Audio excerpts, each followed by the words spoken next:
yet whose historical existence is now being questioned. Recent findings challenge centuries-old beliefs about Muhammad, the Prophet of Islam, and the origins of one of the world's largest religions.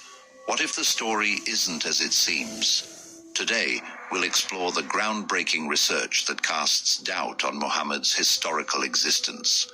The story of Muhammad as presented in Islamic tradition is more than just a biography. It forms the foundation of Islamic theology, law, and culture.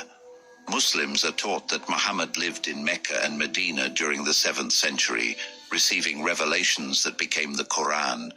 His life is documented through sources like the Hadith and the Sirah, which detail his actions, sayings, and the rise of Islam. But what if these sources aren't as reliable as they seem? Modern scholarship is beginning to uncover significant gaps in the historical narrative. If these findings hold, they could reshape not only how we understand Islam, but also how we view the broader history of the Middle East. Let's start with the sources. The Quran, Hadith, and biographies of Muhammad are considered foundational to Islamic history.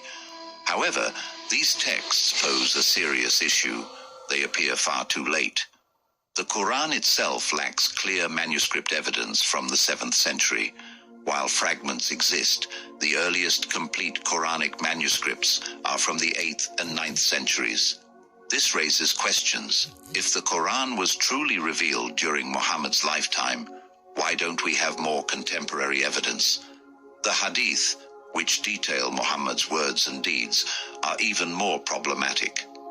The 6 canonical collections, such as those of Sahih Bukhari and Sahih Muslim, were compiled 200 to 300 years after Muhammad's death. And yet, we have no manuscripts of these collections from that time period. The first physical copies appear several centuries later, during the Ottoman period. The biographies, or Sirah, face similar challenges.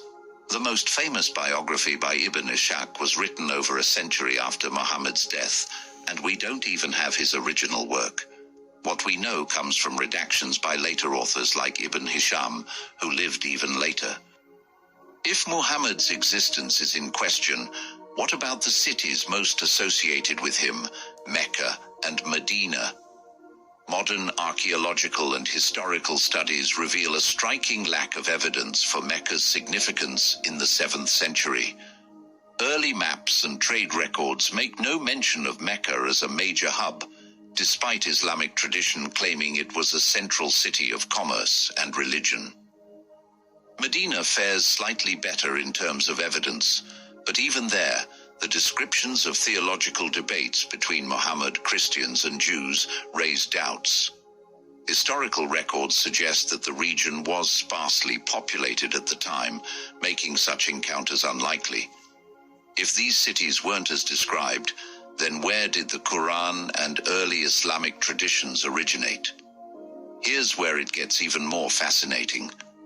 Much of what the modern world knows about Muhammad comes not from Muslim sources, but from 19th century European scholars.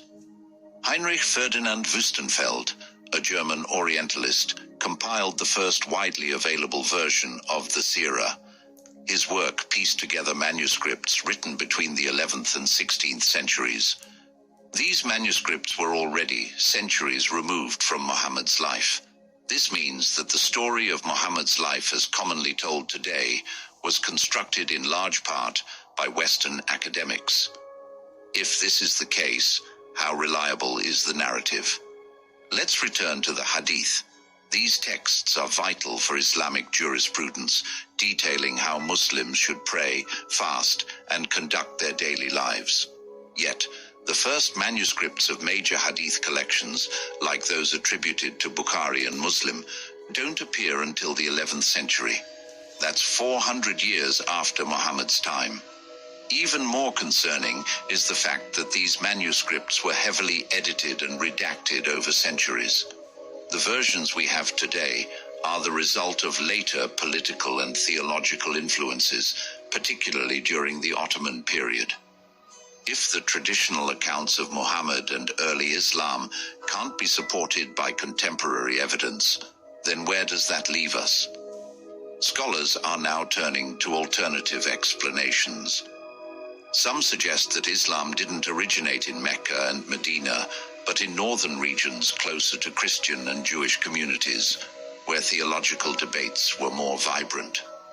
Others propose that Muhammad may have been a composite figure, a blend of multiple leaders and traditions brought together under a unified narrative centuries later. This would explain the inconsistencies in Islamic sources and the delayed emergence of manuscripts. The questions raised by this research are complex and, for many, deeply personal, but they're also necessary. Understanding the past helps us make sense of the present, and in this case, it challenges us to look beyond assumptions and dig deeper into history. Now, let's compare this with Christianity. The New Testament, particularly the Gospels, is built on eyewitness accounts. Scholars agree that Paul's letters, written as early as 50 to 60, just 20 to 30 years after Jesus' death, are among the earliest Christian writings. These letters confirm key aspects of Jesus' life, death, and resurrection. Archaeological discoveries further back up the Gospel accounts. For instance, the Pool of Bethesda, described in John chapter 5, verse 2, was excavated and matched the description found in the text. Similarly, inscriptions like the Pilate Stone confirm the existence of Pontius Pilate, a key figure in Jesus' crucifixion.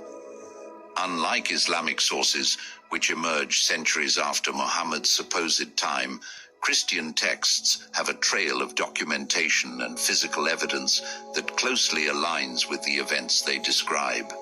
This comparison highlights why examining historical claims critically is so important. Let's keep asking questions and seeking the truth together. Thank you for watching, and we'll see you in the next video.